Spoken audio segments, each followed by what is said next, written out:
जी अस्सलाम वालेकुम। याद करें वो अपनी पहली क्लास, कभी सोचा था रिवीजन प्लान ये वो बातें। देखें जी बच्चों, ऐसे ऐसे सेशन गुजरता है, ऐसे गुजरता है, समझ में नहीं आती बंदे को। ऐसे ही है ना, अभी 2-4 महीने पहले की बात है, ऐसे सेशन गुजर गया। इसी तरह आप लोगों ने माशाल्लाह पीआरसी कर जाना है, कैफ कर जाना है, फिर आपके आर्टिकल्स कंप्लीट हो जाने हैं, आप लोगों ने क्या उसका नाम है जी, फिर क्वालिफाई कर जाना है इंशाल्लाह। तो जी बस बस जी मेहनत कोशिश हिम्मत आप लोगों ने जारी रखनी है, ठीक है बच्चों? जी चलें जी, बस टाइम का पता नहीं चलता। बस जो अच्छी हरकत और बुरी हरकत होती हैं ना, वो हमेशा याद रह जाती हैं। समझ रहे हो? इसीलिए टाइम को अच्छा बना लें। क्या कर लें बच्चों? जी। अच्छा बच्चों इधर आ जाओ, इधर अकाउंटिंग की डेफिनेशन पढ़नी है आपने। ये इधर तक पढ़ना है आपने, ठीक है जी? अकाउंटिंग की डेफिनेशन वेरी वेरी इंपॉर्टेंट है। आगे कुछ पढ़ने की जरूरत नहीं है, आगे कुछ पढ़ने की जरूरत नहीं है। ये बिजनेस एंटिटी की डेफिनेशन पढ़नी है। एग्जाम टिप्स पहले सुन लें बच्चों। एग्जाम टिप्स आपने 3 से 4 5 दफा पढ़नी ही पढ़नी है। ये तो इम्प्लाइड है। क्या है बच्चों? जी मैं बताऊं ना बताऊं, पढ़नी है। जो नहीं पढ़नी होगी मैं आपको खुद बता दूंगा जी। एग्जाम टिप्स की तो मेरा ख्याल बताने की जरूरत नहीं है जी बच्चों। ये एसेट की डेफिनेशन जी लाजमी पढ़नी है। इकोनॉमिक रिसोर्स, ये सारी चीजें एग्जांपल्स ये तो पढ़नी पड़ेंगी ना। इममटेरियल आइटम्स जी, लायबिलिटी की डेफिनेशन ये डिब्बा एक दफा पढ़ लीजिएगा। इस एग्जाम्पल को मेरा नहीं ख्याल आपको करने की जरूरत है, आपने की हुई है, एक दफा देखना हुआ तो देख लेना जी। नीचे आ जाए बच्चों। मेरा नहीं ख्याल इस एग्जाम्पल को भी करने की जरूरत है, आपको माशाल्लाह पहले ही आता है, फिर भी एक नजर तसल्ली के लिए देख लेना। एक्सपेंस क्या होते हैं बच्चों, ये एक दफा ये पढ़ लेना। जी जी। इनकम, हाँ जी इनकम में आपको पता है, रेवेन्यू अदर इनकम पता ही है आपको, मेरा तो नहीं ख्याल आपको पढ़ने की जरूरत है जी। एक्सपेंस ही, लेकिन एक दफा देख लेना, एक नजर मार लेना ना। एक होता है कोई ऐसे लगे रहना 2 घंटे लगाना, वो काम नहीं करने। एक्सपेंस आपको पता है कौन कौन सी चीजें एक्सपेंस में है, एक दफा गो थ्रू कर लीजिएगा। वेरी इंपॉर्टेंट है बच्चों एग्जाम टिप्स जी। कैपिटल जी, बताएं बच्चों, ये आपने पढ़ना है। इक्विटी की डेफिनेशन वेरी इंपॉर्टेंट है, ये नई किताब जो है ना उसके मुताबिक मैं आपको बता रहा हूँ जी, पुरानी में तो नहीं होगी जी। ये आपने पढ़ना है जी, एग्जाम टिप्स लाजमी जी। ये पढ़ना है काउंटिंग इक्वेशन, ये एक्सपेंडेड फॉर्म अकाउंटिंग इक्वेशन की ये करनी है। ये नीचे वाली एग्जांपल मेरा तो नहीं ख्याल आपको जरूरत है कि है। एसेट्स बराबर है कैपिटल प्लस बैलेंस करना है ना, वो तो पता है। एक आधा क्वेश्चन वैसे अपने हाथ से कर लीजिएगा, ये एक आधा क्वेश्चन कर लीजिएगा जी। ये क्वेश्चंस बिल्कुल करने की जरूरत, ये क्वेश्चंस आपको बिल्कुल भी करने की जरूरत नहीं है। याद है जी? अच्छा मुझे याद है, आपको याद नहीं होगा। ये मैंने आपको कहा था भी, पेंडिंग कर लें। Decrease in liability and increase in another liability जी। ये तीन तो ठीक है, इसकी कोई एग्जांपल मौजूद है बच्चों? Decrease in liability and increase in another liability. एक जगह से लोन लिया था, दूसरी जगह से लोन लेके वो पे करते हैं। जी जी।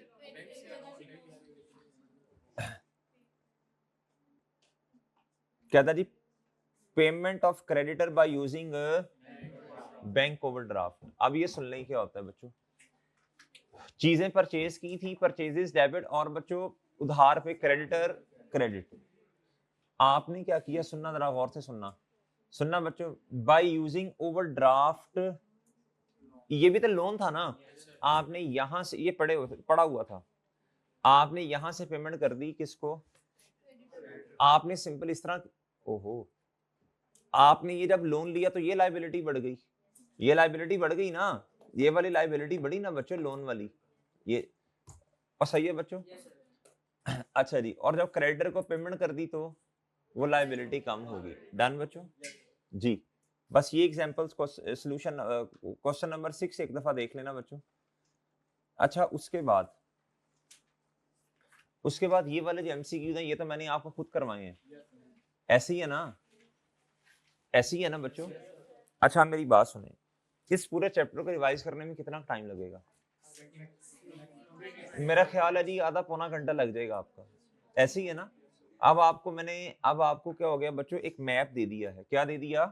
कि भाई ये चीज पढ़नी है, ये इंपॉर्टेंट है, ये कम पढ़नी है, इसको एक आधी दफा देखना, इसको क्रॉस कर दो, करना ही नहीं है। अब देखो ना, ना क्वेश्चन 1 करना, ना 2 करना, ना 3 करना, तो टाइम सेव हुआ कि नहीं हुआ?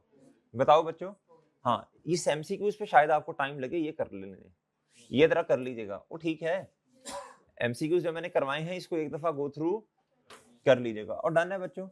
अच्छा अब आ जाए बच्चों, अब जरा सुनना गौर से बात। अब आपने ना, ये चैप्टर 1 है, अब आपको मैं ये बता दूं हर चैप्टर को रिवाइज करना कैसे है। स्टेप 1 में क्या करना, 2 में क्या करना, 3 में क्या करना, 4 में क्या करना, ये जरा सुन लें। ओहो जी, स्टेप नंबर 1 बच्चों, सबसे पहला काम आपने करना है जी,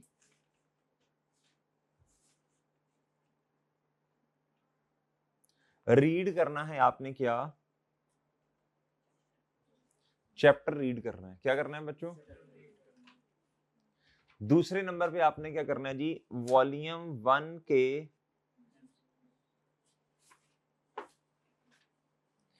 एमसीक्यूज करने हैं आपने। क्या करने हैं बच्चों, बात समझ गए बच्चों। फिर आपने क्या करना है बच्चों, वॉल्यूम 2 पे आना है।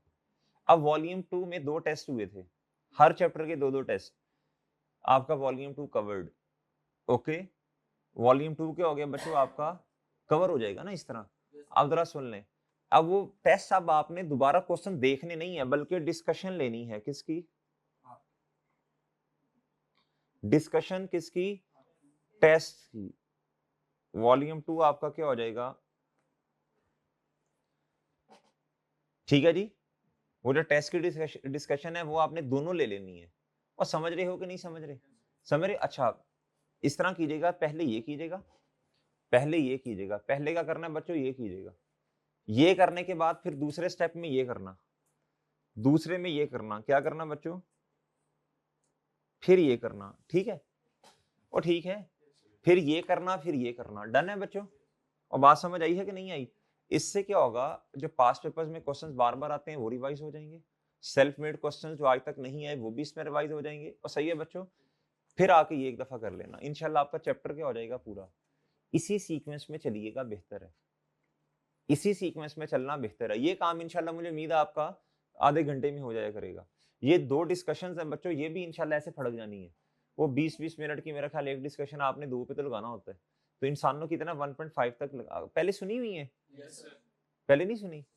वो टेस्ट की डिस्कशंस हैं, वो क्यों भेजता था मैं जमा, आपने क्या उसको रखना था पास अपने सेव करके जी। टेस्ट की डिस्कशन नहीं ली आपने, टेस्ट डिस्कशंस नहीं ली, टेस्ट डिस्कशंस आपने ली हुई हैं पहले।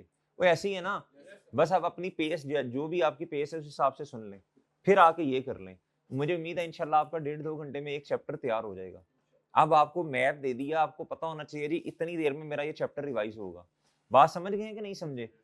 कुछ चैप्टर्स पे ज्यादा टाइम भी लगेगा, डेप्रिसिएशन पे इन्वेंटरी पे ज्यादा टाइम लगेगा, वो 3-4 घंटे तक काम चला जाएगा। हो सकता है इतने में ना, हो सकता है कोई बच्चे 3 घंटे में रिवाइज कर लें, कुछ को 5 घंटे लगे, लेकिन आपके पास रोड मैप तो आ गया ना कि एक चैप्टर को ऑन एवरेज इतना टाइम लगता है। आपके पास एक प्लान आ गया, आपको चलने का रास्ता दे दिया जी कि ये चैप्टर पे इतना टाइम लगेगा, इतने घंटे आपने स्पेयर कर लेने हैं काउंटिंग के लिए। बात समझ रहे हैं बच्चों की नहीं समझ रहे, समझ रहे हो जी। ये इस सीक्वेंस में इंशाल्लाह आपकी तैयारी हो जाएगी। अब ये अगर मैं कहूँ ना आप खुद करें, सारे आप नहीं कर पाएंगे, आप डिस्कशंस ले लें, सारे कवर हो जाएंगे। कॉन्सेप्ट्स भी इंशाल्लाह मजीद क्या हो जाएंगे बेहतर। आपने डिस्कशंस ली हैं, लेकिन पेपर रिवाइज आप रिवीजन भी तो करनी है ना। रिवीजन इस तरह हो जाएगी, रिवीजन सॉरी ये रिवीजन ऐसे हो जाएगी। और ठीक है, बात समझ आई कि नहीं, और बात समझ आई है, आइए समझ।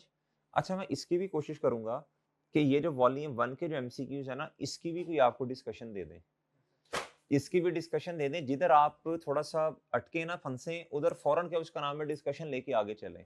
टाइम नहीं वेस्ट करना। आपके सब्जेक्ट्स 5 हैं, कितने हैं, आपने पांचों के पेपर देने। ऑनलाइन वाले खैर अपनी पेज से चल रहे होंगे, ठीक है, जितने ही पेपर हैं। अब आप एक सब्जेक्ट के एक एमसीक्यूज के ऊपर अगर आपने 15-20 मिनट लगा दी ना, तो आपने टाइम वेस्ट कर दिया। क्या कर दिया, आगे आगे फटकते जाना है, आगे उड़ते जाना है, उड़ते जाना है, उड़ते। मैं चाहता हूँ अकाउंटिंग आपका ना बड़ा कम टाइम ले। क्या मेरी बात समझ रहे हैं जी, वो समझ रही है बच्चों, वो समझ गए हैं। अच्छा जी, आ जाए बच्चों चैप्टर नंबर 2 पर, निकालें चैप्टर नंबर 2।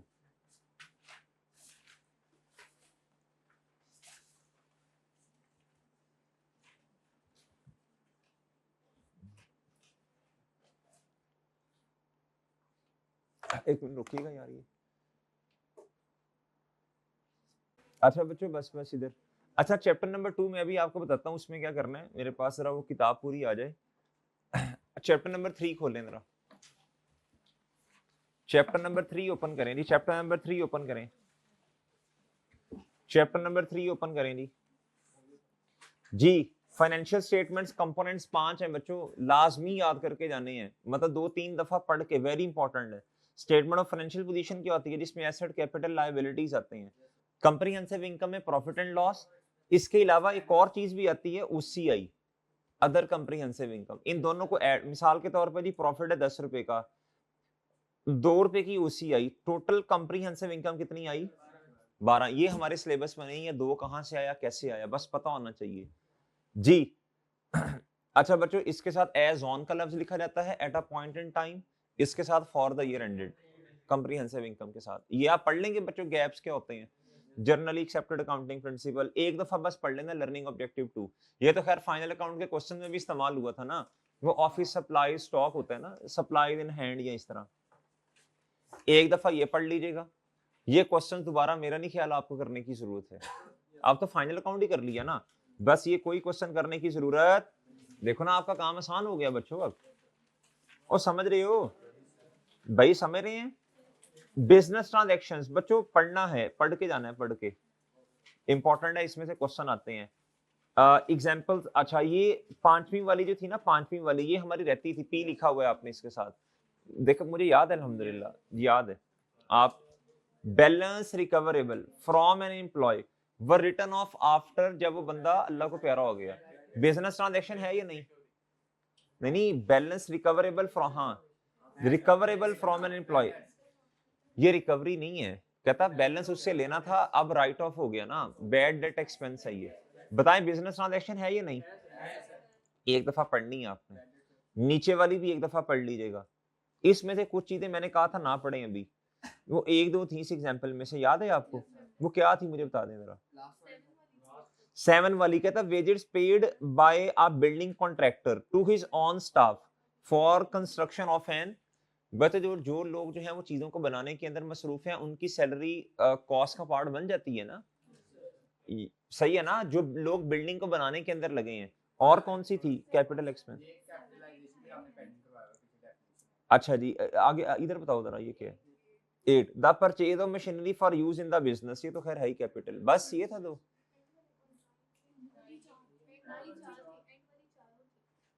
एंड वाली annual motor vehicle tax paid for existing car, ये असल में ना हर साल बाद एनुअल है ना, टाइम पीरियड मेंशन हो गया ना बच्चों, जिसके साथ टाइम पीरियड आपको बताया था, रेवेन्यू एक्सपेंस है, कॉस्ट अल्टरेशन, कैपेसिटी इंक्रीज हो गई, कैपिटल एक्सपेंस है ना, स्मॉल बट एक्सपेंसिव अल्टरेशन, कहता विच इंक्रीज कर दी आउटपुट कैपेसिटी, कैपिटल एक्सपेंस है।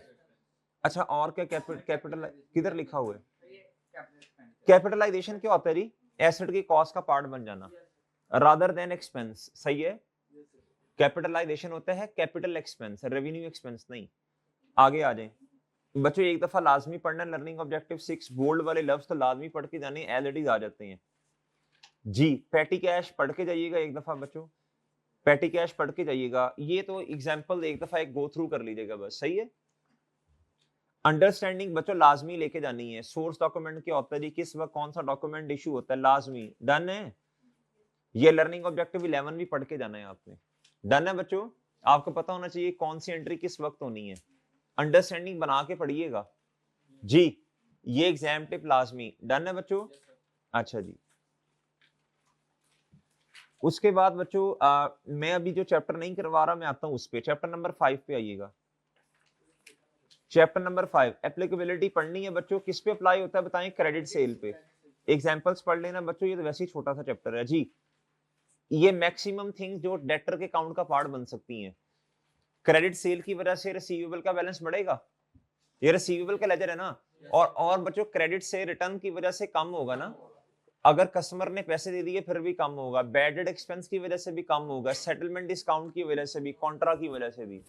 बच्चों पेपर में क्वेश्चन आ गया, पेपर में क्वेश्चन आ गया, कहता जी प्रोविजन इंक्रीज हुई है, बताएं डेटर के अकाउंट का बैलेंस ज्यादा होगा कम होगा, प्रोविजन इंक्रीज हुई है, अल्लाह के बंदे प्रोविजन इंक्रीज, एक्सपेंस ज्यादा, कॉन्ट्रा अकाउंट इंक्रीज होगा, ये कहां इंक्रीज होना है, मेरा क्वेश्चन ये नहीं है कि डेटर का बैलेंस, मैं कह रहा हूँ डेटर के काउंट में कहाँ आएगा, डेबिट या क्रेडिट साइड पे, प्रोविजन का इंक्रीज होना।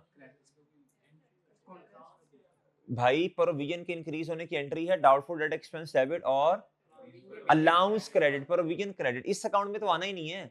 हाँ ये कह सकते हैं कि ग्रॉस डेटर का बैलेंस नया अकाउंट बनेगा जिसकी नेचर क्रेडिट होगी, ये उसमें से माइनस हो जाएगा क्लोजिंग बैलेंस। इस अकाउंट में ग्रॉस वाले में कोई फर्क नहीं आना, ये बात याद रहेगी। एंट्री करके देखें, जब भी कहेगा ना अकाउंट अकाउंट तो तब आपने समझ जाना क्या बात कर रहा है, वो ठीक है जी। नेक्स्ट बच्चों टाइप ऑफ डेटर्स, ये आप पढ़ लेंगे इंशाल्लाह, ये आप पढ़ लेंगे, और ये सारे सिनेरियोज आपने लाजमी ये नई किताब के मुताबिक देख के जाने हैं, सारे सिनेरियोज देख के जाने हैं। इसमें एक करेक्शन भी 1-2 करवाई थी मैंने। हाँ जी, क्या है इसको नहीं करवाई मैंने, खुदा का खौफ कर ले यार। हाँ जी, हाँ ये इंक्रीज की तुम्हें एंट्री नहीं पता क्या है केडी भाई, ये ओपनिंग आ गया, इंक्रीज की वजह से ये अकाउंट बढ़ेगा और डिक्रीज की वजह से कम होगा, ये क्लोजिंग है जी। इसमें मैंने 1-2 करेक्शंस कराई थी क्वेश्चन में, जिस तरह इधर ये आपने कर लिया होगा साथ साथ, क्रेडिट लिमिट एजिंग एनालिसिस ये तो पढ़ लेंगे ना। और ये देखें इधर प्रॉफिट एंड लॉस में मैक्सिमम ये चीजें आ सकती हैं, बेडर रिकवरी की वजह से एक्सपेंस कम होगा और डिक्रीज इन प्रोविजन की वजह से भी कम होगा। ग्रॉस एडजस्टेड डेटर एसओएफपी में आते हैं, लेस अलाउंस का क्लोजिंग। डन। एक क्वेश्चन और भी पूछता है, कहता है बताएं प्रोविजन की परसेंटेज कैसे आएगी, वो तो निकाल लेंगे ना। अगर बच्चा डाउटफुल डेट की अमाउंट है 5000, कहता जी ये है जी प्रोविजन की अमाउंट, मिसाल दे रहा हूं ये है जी 60,000, बता दें ये कैसे आएगी, बी कैसे आएगी जी। सिंपल है, अगर ना समझे 60,000 डिवाइडेड बाय 5 से हो नहीं सकता ना, ये तो पता नहीं क्या हो जाएगा, फिर 5,000 माइनस ये, तो ये आ जाए 5,000 डिवाइडेड बाय ये, फिर ही आएगी ना प्रोविजन की परसेंटेज। डन। चलें जी क्वेश्चन सॉरी, अब आप आ जाए जी 7 पे। जो होते जा रहे हैं याद रखना, सॉरी जो नहीं होते जा रहे वो याद रखना, 2 नहीं हुआ 4 नहीं हुआ जी। इधर आ जाए, इधर आ जाओ बच्चों, इधर आ जाओ। इन्वेंटरी की डेफिनेशन याद करनी है बच्चों, कोशिश करो नई अपडेटेड वाली बुक से, मैंने आपसे 12 ये गुजारिश की थी, सही है ना जी, चीजें चेंज है ना। परपेचुअल की डेफिनेशन पीरियोडिक एक दफा पढ़ लेना। Methods of recording of inventory 3 होते हैं। अब देखो ना, आपको बताता जा रहा हूँ, जो चीजें ज्यादा इंपॉर्टेंट एम्फसाइज करता जा रहा हूँ, जो चीजें नहीं उनको कटवाता भी जा रहा हूँ।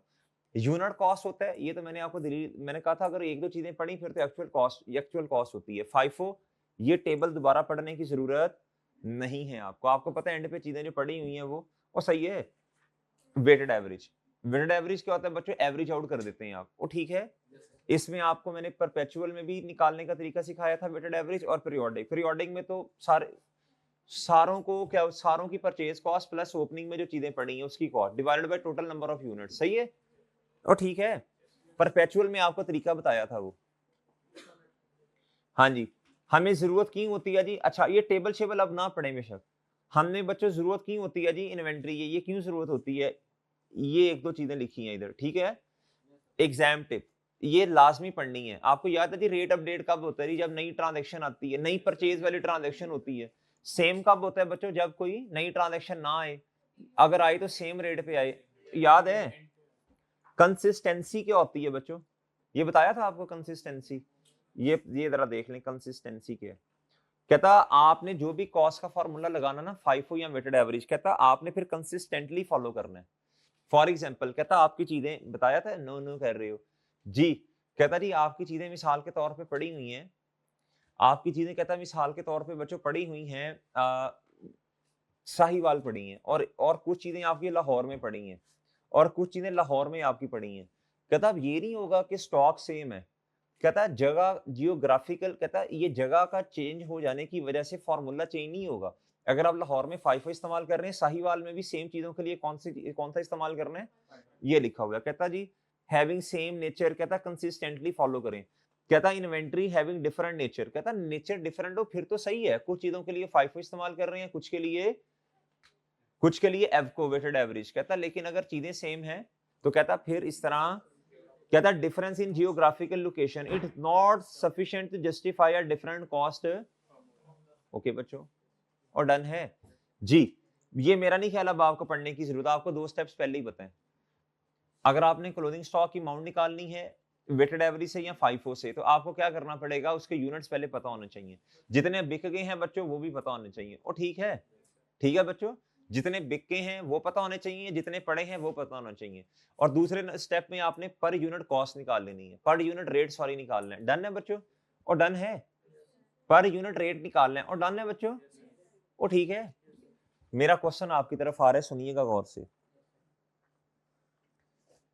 कहता जी while calculating inventory if any entity is using a FIFO or weighted average cost method, then there is a possibility that actual cost may vary। बताएं, कहता है एंटिटी इस्तेमाल कर रही है जी, एंटिटी इस्तेमाल कर रही है जी, चीजें ज्यादा होगी ना, यहाँ कर रही होगी फाइफो, यहाँ कर रही होगी वेटेड एवरेज। कहता जो हमारे पास स्टॉक पड़ा हुआ है, कहता उसकी एक्चुअल कॉस्ट में वेरी। बताएं क्या डिफरेंट हो सकती है, बताएं शाबाश। एक्चुअल कॉस्ट डिफरेंट हो सकती है बच्चों, एक्चुअल कॉस्ट डिफरेंट हो सकती है, एक्चुअल कॉस्ट डिफरेंट हो सकती है। क्यों? डिफरेंट रेट्स है ना बच्चों। एक्चुअल कॉस्ट मिसाल के तौर पे आपने 14 का एक यूनिट लिया, फिर 15 का, फिर 16 का, लेकिन जब आपने वेटेड एवरेज किया आपने तो एक रेट लगा दिया। और फाइफो में भी डिफरेंट हो सकती है एक्चुअल कॉस्ट, आपने यूनिट्स पहले वाले बाद में बेचे, लेकिन फाइफो में तो assumption ये है ना कि जो पहले चले गए, तो ये डिफरेंट हो सकती है। डन है बच्चों, याद रखना ये। अच्छा आगे बच्चों ये रेट निकाल, यार ये क्यों तंग कर रहा है यार इस तरह। हमजा भाई हेलो यार, एक्टिव रहा करो ना। नहीं आपने भी एक्टिव रहना है, वो क्या आपने भी मेरे चांद एक्टिव रहना है जी। इधर देखें, इधर ये एग्जाम टिप्स, क्या बच्चों एग्जाम टिप्स। अब मेरी बात सुनना गौर से, इसको लाजमी पढ़ना है आपने, इसको आपने लाजमी पढ़ना है। क्या करना है बच्चों जी, ये लाजमी पढ़ना है आपने। डन बच्चों, आगे आ जाए बच्चों। एग्जाम्पल नंबर 1, इधर आए, इधर देखो बच्चों, इधर देखो। ये आपने रेट निकालना है, ये निकाल लेंगे ना। अच्छा बाकी ये स्टेप्स वगैरह काट दें, ये जरूरत नहीं है। ये एग्जाम्पल 2 ये काट दें, ये जरूरत नहीं है। ये भी काट दें, एग्जाम्पल 3 जरूरत नहीं है, ये भी काट दें, जरूरत नहीं है। वो ठीक है, इसका मैंने आपको वैसे तरीका एक बताया था ना एवको परपेचुअल का, वो तरीका आपको याद होगा जी, मैंने एग्जाम्पल्स भी करवाई थी। ये एग्जाम टिप्स पढ़ लीजिएगा, ये लाजमी पढ़नी है। इन्फ्लेशनरी इकोनॉमी, डिफ्लेशनरी इकोनॉमी लाजमी पढ़ना है बच्चों जी। ये एग्जाम्पल नंबर 5 भी एक दफा देखनी है आपने जी। एग्जाम्पल नंबर 6 भी देखिएगा, कॉन्टिन्यूअस वेटेड एवरेज मेथड जी। ये तो चैप्टर नंबर 6 की तरह का है ना, ये डिब्बा। ये एग्जाम टिप। लर्निंग ऑब्जेक्टिव 3 बच्चों वेरी वेरी इंपॉर्टेंट है। नॉर्मल एबनॉर्मल लॉस कोई इतनी इंपॉर्टेंट बात नहीं है, एक दफा बस पढ़ लीजिएगा। मार्कअप मार्जिन बच्चों देख लेना कितना टाइम आपने इस पे लगाना है, ठीक है, इजी है ना, छोड़ के कुछ नहीं जाना हन।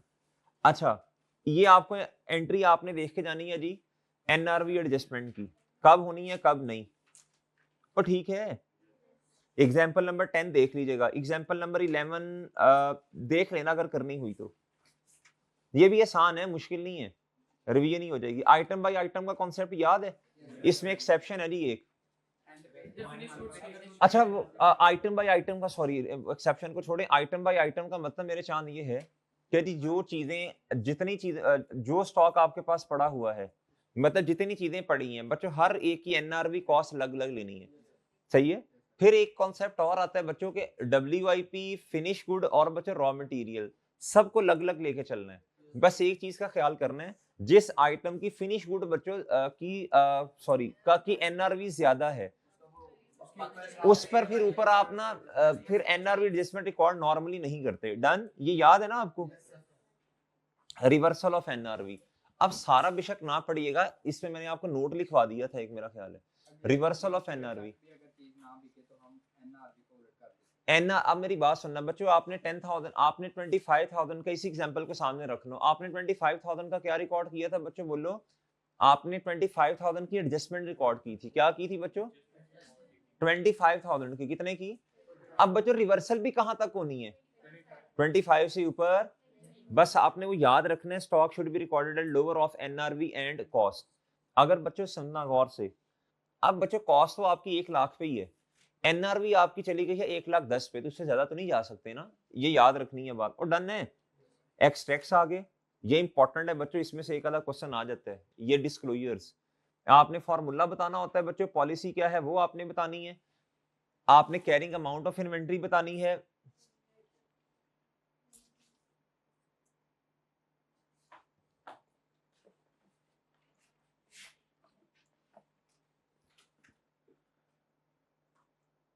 Right down of inventory, NRV की एडजस्टमेंट, चलो। और ये क्या था जी? Cost of sale. Cost of sale कितनी किताबों में रिकॉर्ड की, ये बतानी है। डन। डन है बच्चों। हम स्टॉक क्यों अपने पास मेंटेन करते हैं, ये आ गया। Cost measurement technique, standard cost method है। इसमें आपसे मैंने अर्ज की थी, मैंने कहा जी इसको बस याद कर लो, इसके अंदर क्रैम का लफ्ज, मैंने पूरी काउंटिंग में 2-3 चीजों को क्रैम करने का कहा होगा, थ्योरेटिकल बातें जो हैं, उसमें से एक ये भी है। अच्छा जी, अब बच्चों इसमें सप्लाईज, लेबर एफिशिएंसी, ये इस तरह की चीजें काउंट फॉर होती हैं और इनको रेगुलरली रिव्यू किया जाता है। फिर एक था बच्चों रिटेल इंडस्ट्री।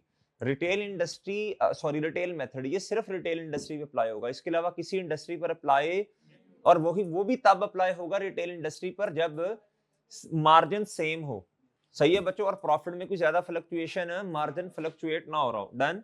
ये गुड्स इन ट्रांजिट आपको बताया था, आपको बताया था जी, चीजें रस्ते में है, देखना है जी कि हमारे हवाले कर दी उसने सप्लायर ने या नहीं। सही है, कि रिस्क किसका है, रिवॉर्ड किसका है। अदर मिसलेनियस कॉन्सेप्ट्स बच्चों ये क्या है? इसमें था जी clothing stock is directly proportional to the profit while inversely. जी। और बच्चों ये तो आसान चीजें हैं, अगर आपने कहा चीज को बेचना है लेकिन अब नहीं बेचना, आपकी नीयत थी चीज को बेचने वाली, आपका काम ही ये है, कोर एक्टिविटी, आप कहते हैं अपने इस्तेमाल में लेके आनी है चीज, तो पीपी डेबिट इन्वेंट्री, और अगर पीरियोडिक सिस्टम है तो परचेजेस। सही है बच्चों। अच्छा जी, ये था जी चैप्टर। उसके बाद आ जाओ बच्चों चैप्टर नंबर 9, सॉरी चलो 9 पे आ जाओ पहले, कोई नहीं, 10 के 10 सवाल मैंने करवाए आपको बच्चों, लाजमी खुद करने हैं, लाजमी खुद करने हैं।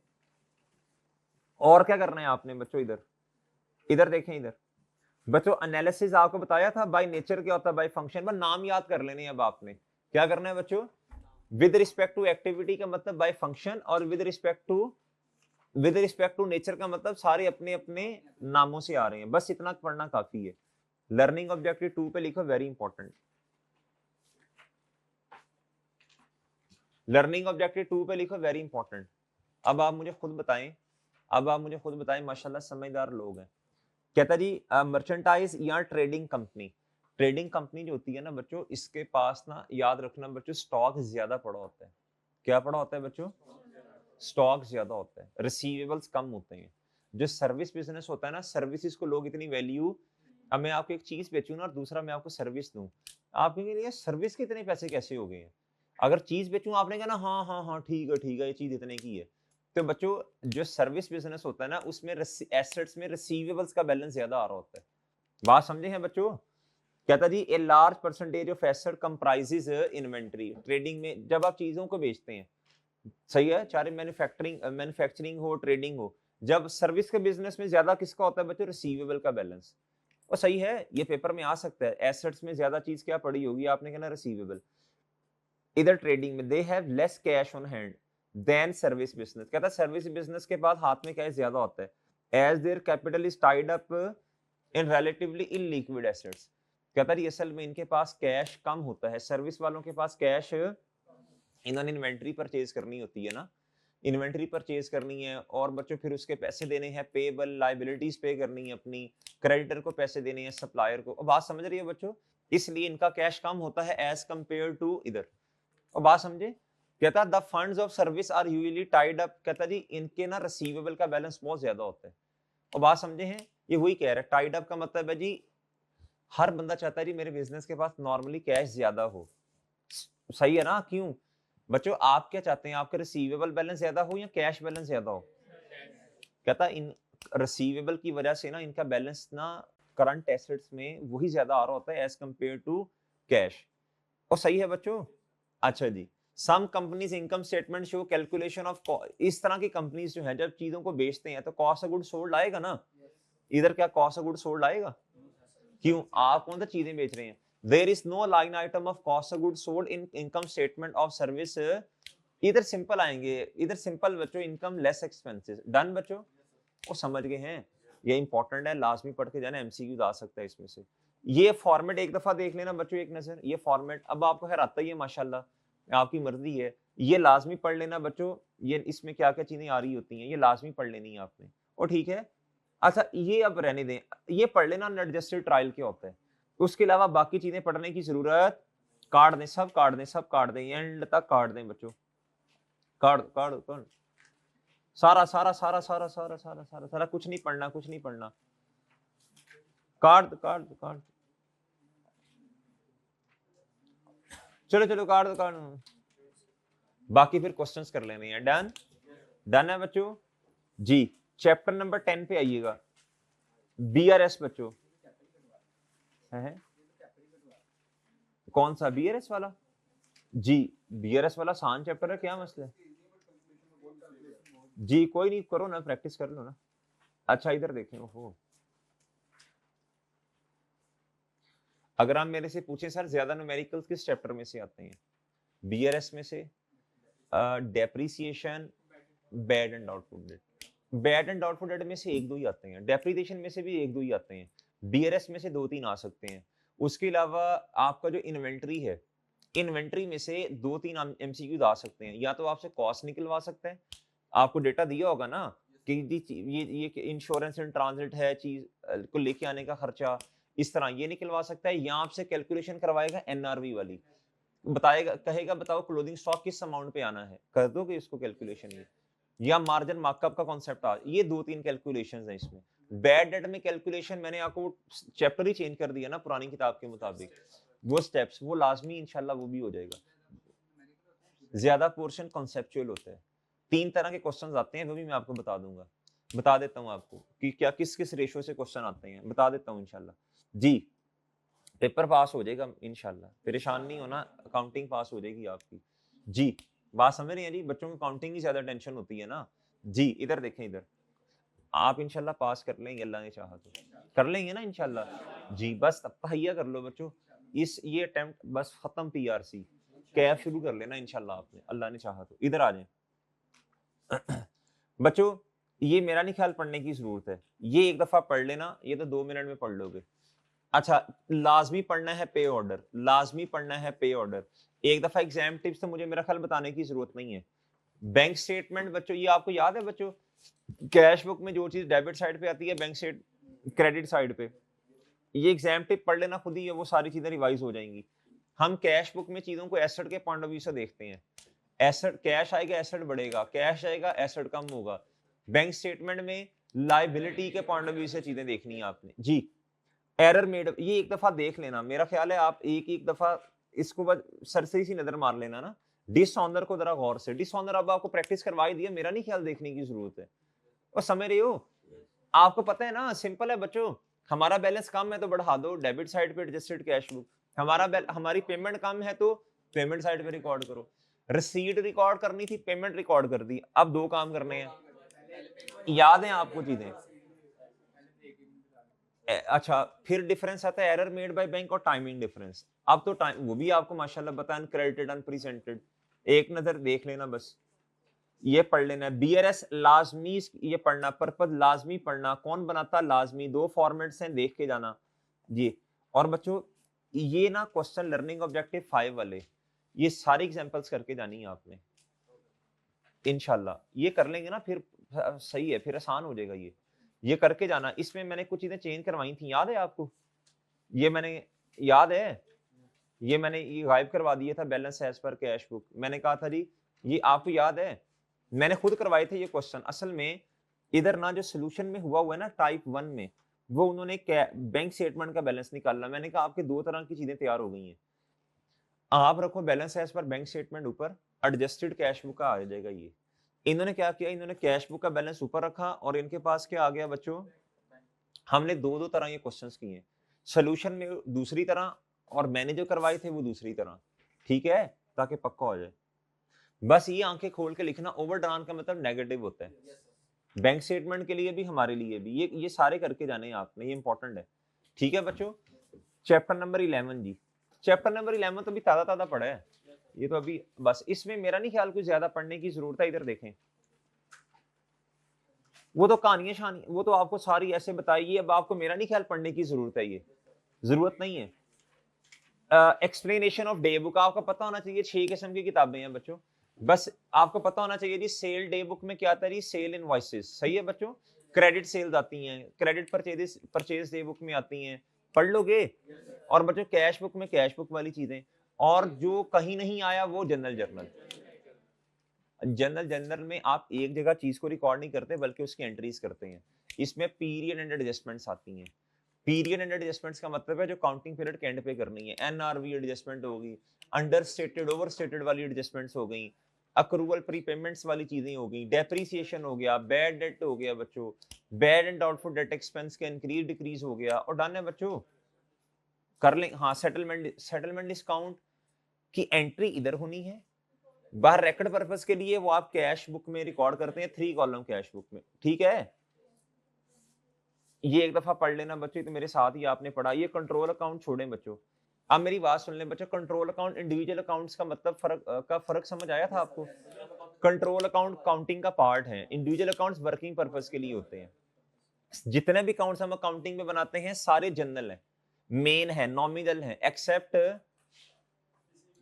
रिसीवेबल एंड पेएबल के इंडिविजुअल अकाउंट्स, इन्हें सब्सिडरी अकाउंट्स भी कहते हैं। वाउचर आपको समझा दिया था, alternative of books of prime entry support करता है उसे, और सही है बच्चों। ये कुछ कॉन्सेप्ट्स हैं बच्चों, जिस तरह ये हो गया जी, ये मैं जितना पढ़ाऊंगा बस आपने उतना पढ़ना है बच्चों। कंसिस्टेंसी का मतलब मैं आपको पहले ही समझा चुका हूं, अभी समझा के आया हूं।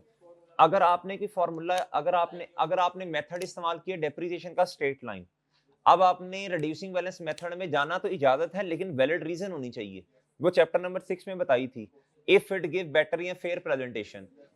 आपने कोई भी मेथड चेंज करना ना, कोई भी चीज चेंज करनी है, उसकी वैलिड रीजन हो, अदरवाइज चेंज, सही है। पेपर में क्वेश्चन आया, कहता बताएं फाइफो से वेटेड एवरेज में जाया जा सकता है या रिड्यूसिंग बैलेंस मेथड से स्ट्रेट लाइन में जाया जा सकता है, आपने कहना yes, if it gives better या फेयर प्रेजेंटेशन। कहता ये कंसिस्टेंसी की वायलेशन नहीं है, आपने कहना नहीं, अगर वैलिड रीजन है तो फिर कोई मसला नहीं है। और समझे, मटेरियल का मतलब आपको पहले मुझसे ज्यादा पता है, वो हाँ, छोटे छोटे नहीं, वो इमटेरियल है। मटेरियल का मतलब है जी सिग्निफिकेंट। आपने कोई भी चीज इसलिए रिकॉर्ड, बच्चों जो भी चीज अकाउंटिंग में है आपने हर एक चीज को क्या करना है, रिकॉर्ड करना है, आपने उसे अहम ही समझना है, और समझे हो, सही है बच्चों।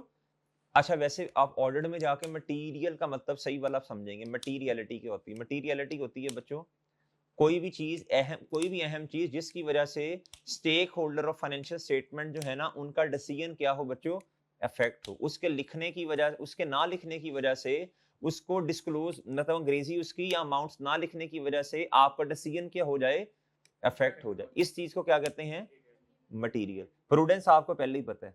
Matching concept chapter number 4, income और एक्सपेंस को मैच करना है आपने, समझे बच्चों, और समझे हैं। सेपरेट एंटिटी आपको पहले ही पता है। फेयर वैल्यू मार्केट वैल्यू को कहते हैं, मार्केट वैल्यू का, फेयर वैल्यू का मतलब है जी मार्केट वैल्यू, यानी अब मैं कहता हूं जी इस मोबाइल की मार्केट वैल्यू होगी कोई, आप कहेंगे यस सर, क्यों, इसकी मार्केट एग्जिस्ट करती है। इसकी मार्केट क्या करती है, किसी भी चीज की मार्केट वैल्यू तब होगी जब उस चीज की मार्केट क्या करे बच्चों, एग्जिस्ट करे। जी मोहतरम,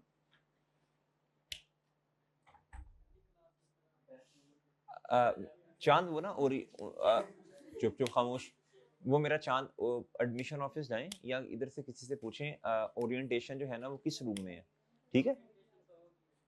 अच्छा, वैसे क्लास लेने आए हो, बैठ जा बैठ जा, ये क्लास एंड हो रही है, ये क्लास पहली तुम्हारी कहाँ से आ गई।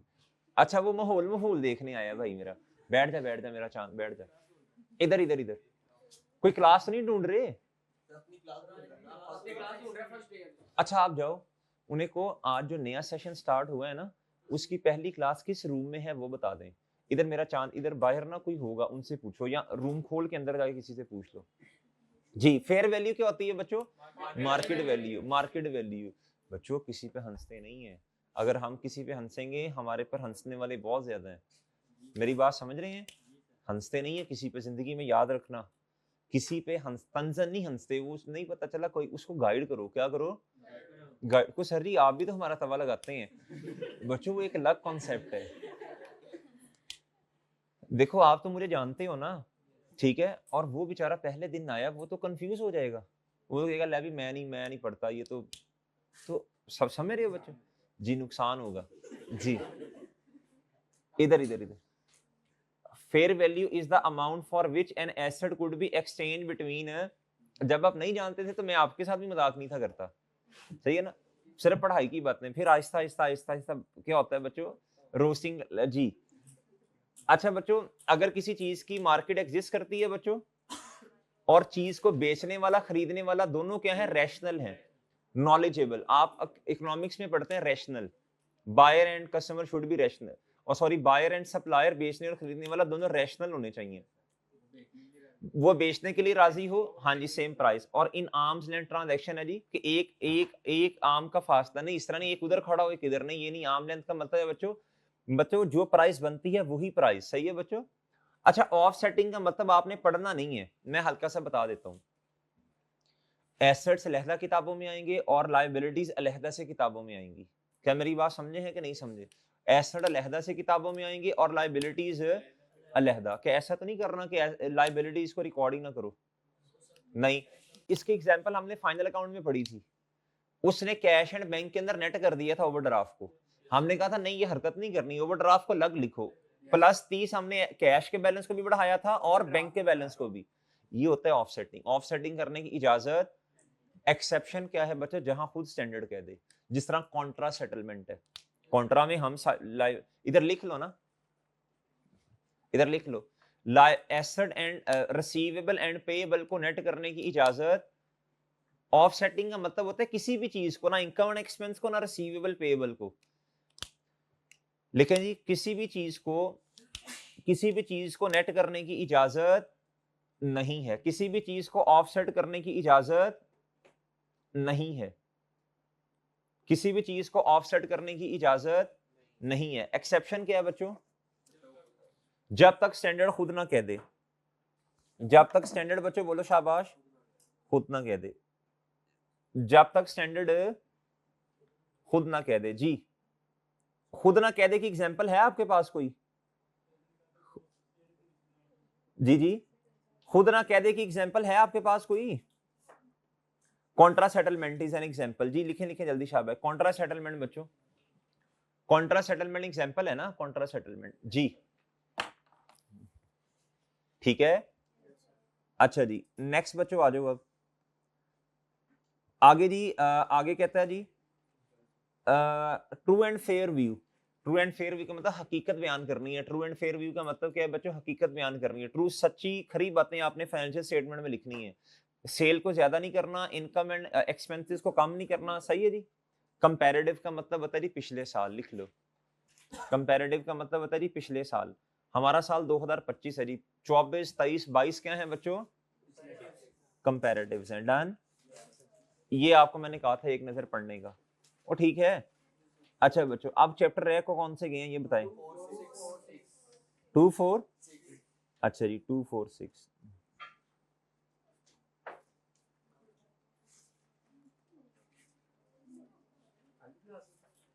जी जी जी कल है क्लास। नहीं नहीं कल नहीं, मैंने एक ही लेक्चर में करवाने हैं ये।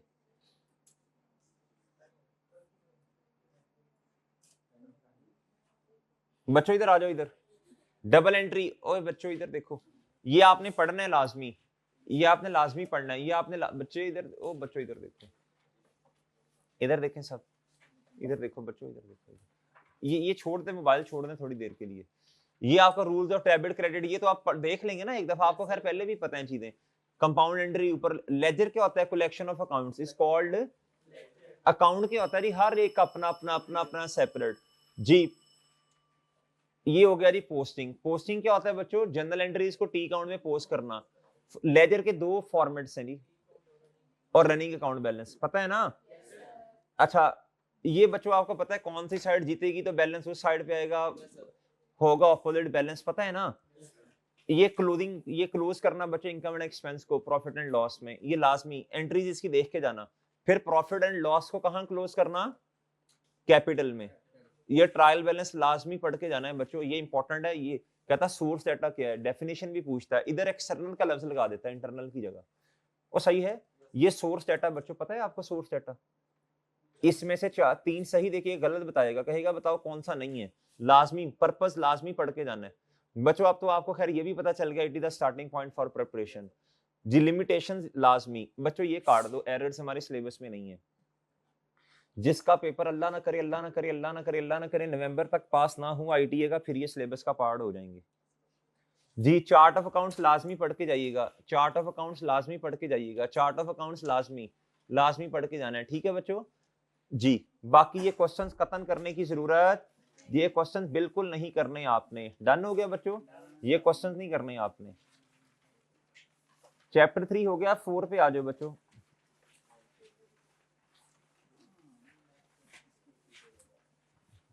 बच्चों चैप्टर 4 तो बहुत छोटा सा चैप्टर है,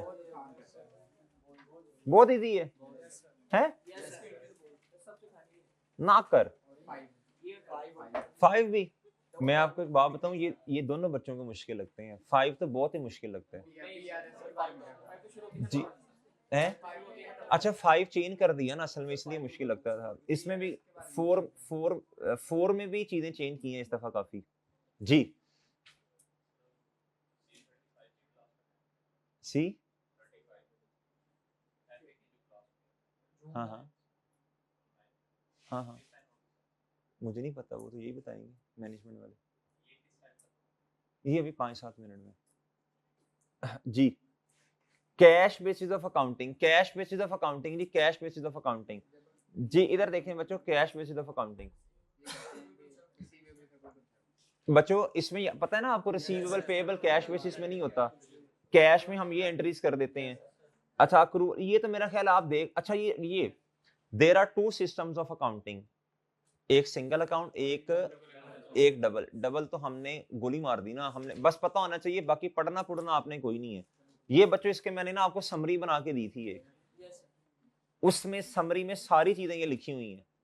बस आपने एक चीज का ख्याल करना है कि शुरू में एंट्री क्या हुई है, ये तो खैर फाइनल अकाउंट में भी देख लिया था ना, कैश डेबिट, इनकम क्रेडिट या अनअर्न्ड इनकम क्रेडिट, फिर उसके हिसाब से जो एंट्री हुई रिवर्स कर देनी है पीरियड एंड पे। ये देख लेना आपने, समरी से पढ़ना है, आपकी मर्जी है जैसे भी। जो एग्जांपल ये मैंने नहीं करवाया आपको लर्निंग ऑब्जेक्टिव 3, मैंने ये लर्निंग ऑब्जेक्टिव 3 आपको करवाया ही नहीं है, याद है? इसमें से कुछ क्वेश्चन शायद 1-2 करवाए हो। नहीं, ये लर्निंग ऑब्जेक्टिव 3 मैंने आपको बताया था इधर से, ये अकाउंटिंग पीरियड आइडेंटिफाई करना जुबानी बताया था। अच्छा इसमें जो करवाया बस वो करना, नया कुछ नहीं करना, डन है। ये समरी लाजमी पढ़ लेनी है आपने। चैप्टर नंबर 6 मेरा ख्याल एक रह गया बस।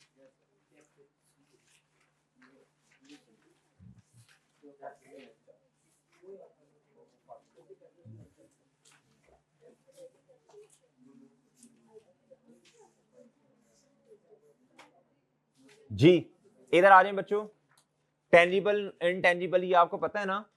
एग्जाम टिप्स बच्चों, डिस्टिंग्विश बिटवीन, ये आपने पढ़ लेना है, ये भी पढ़ना है। अच्छा इसमें ये इंपॉर्टेंट है, जो नहीं पढ़ना वो मैं आपको बता देता हूँ, बस ये तो पढ़ना है पढ़ना है पढ़ना है। ये एग्जाम्पल भी करनी है, ये तो करते जाएंगे इंशाल्लाह। ये वेरी वेरी इंपॉर्टेंट है, ये एग्जाम्पल लाजमी, इससे पूरा सारा कुछ रिवाइज हो जाएगा 3A से, एग्जाम्पल 3A से सब कुछ रिवाइज हो जाएगा जी। ये बच्चों सब्सिक्वेंट ये वाले, बस इसको ना, इसको पढ़ना हुआ पढ़ लेना, नहीं पढ़ना तो ना। सी सब्सिक्वेंट का मतलब है बाद में भी एसेट को परचेज करने के बाद खर्चे होते हैं, कैपिटल या रेवेन्यू, पता है ना। साइज पे डिपेंड नहीं करेगा कि खर्चे के, आपने क्या ना नेचर को देखना है। कंजम्पशन का मतलब होता है जी आपने एसेट ले लिया, थोड़ा थोड़ा करके इस्तेमाल होगा, ये एंट्रीज देख के जानी है। एडवांस अगर आपने दे दिया तो अभी एसेट तो आया नहीं, तो डेप्रिशिएट कहां से करना है। ये एग्जांपल नंबर 4 ये डेप्रिसिएशन बच्चों, ये जरा देख लेना एक दफा चीजें सारी, इसमें 4 मेथड्स हैं सारों की जी। वो अब आपने देखते जाना, ये चैप्टर इंपॉर्टेंट है, इसमें गुंजाइश नहीं है चीजें छोड़ने की।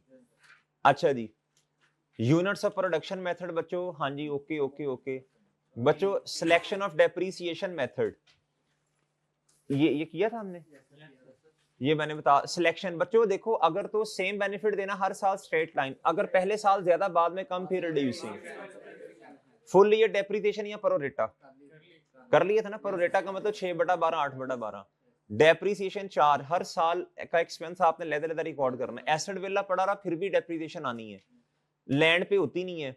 कमेंसमेंट का मतलब है जब एसेट अवेलेबल फॉर यू, ये नहीं कि जब आपने इस्तेमाल करना शुरू किया, आपको तो पता कोई नहीं है जी। एंड ऑफ डेप्रिसिएशन, जब एसेट, जब यूजफुल लाइफ पूरी हो गई, एसेट को डिस्पोज कर दिया। चेंज इन एन एस्टीमेट, इन चीजों में से कुछ भी चेंज हो गया बच्चों, लाइफ चेंज होगी बच्चों, लाइफ चेंज होगी, रेट चेंज हो गया, रेजिडुअल वैल्यू, इस ये वेरी वेरी इंपॉर्टेंट है। चेंज इन एस्टीमेट, कॉस्ट निकालना और चेंज इन एस्टीमेट, ये वेरी वेरी वेरी इंपॉर्टेंट है। इसमें से एक आधा क्वेश्चन आता ही आता है जी। इसकी हमने वॉल्यूम 2 से भी 4-5 सवाल अच्छे इसके काफी प्रैक्टिस की थी।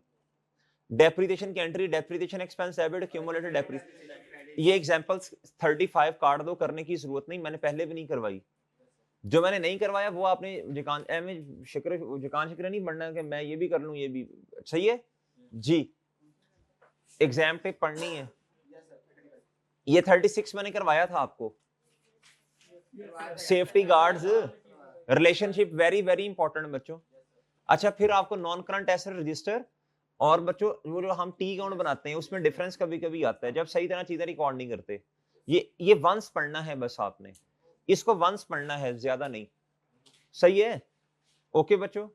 चलो अल्टरनेटिव नेम्स आप पढ़ लेना, डन है बच्चों। अब ये क्या है बच्चों, बोलो शाबाश जी। अब आपको ये भी मैंने बताया जी, कौन सी चीजें ज्यादा पढ़नी, कौन सी बिल्कुल काट दो, कौन सी वंस पढ़नी है एक आधी दफा। बात समझ गए हैं बच्चों, कर लेंगे इंशाल्लाह। अब आपको पता चला किन चीजों पे टाइम ज्यादा लगाना है, किसको करना ही नहीं है, किसको करना है लेकिन थोड़ा कम करना है। समझे, बच्चे अंधाधुन लगे रहते हैं, जिन चीजों पे ज्यादा टाइम लगाना लगाते नहीं है, फिर रिवाइज नहीं हो पाता। डन बच्चों, ठीक है, चलें ओके बच्चों। कोशिश करें अपनी रिवीजन वगैरह करके ना, सुने बच्चों, और बच्चों चुप हो जाओ। कोशिश करें अपनी रिवीजन वगैरह करके ना, जब आप फ्री हो जाएं तो एक दूसरे को सुनाएं। उसे कहें यार चैप्टर नंबर 3 मेरा तैयार हो गया है, बताओ इसमें लेजर किसे कहते हैं। उसने कहना कलेक्शन ऑफ, एक दूसरे को सुनाएं, फिर भूलेगा ही नहीं। ये चीजें ऐसे याद हो जाएंगी आपको। डन, ओके बच्चों, चलें।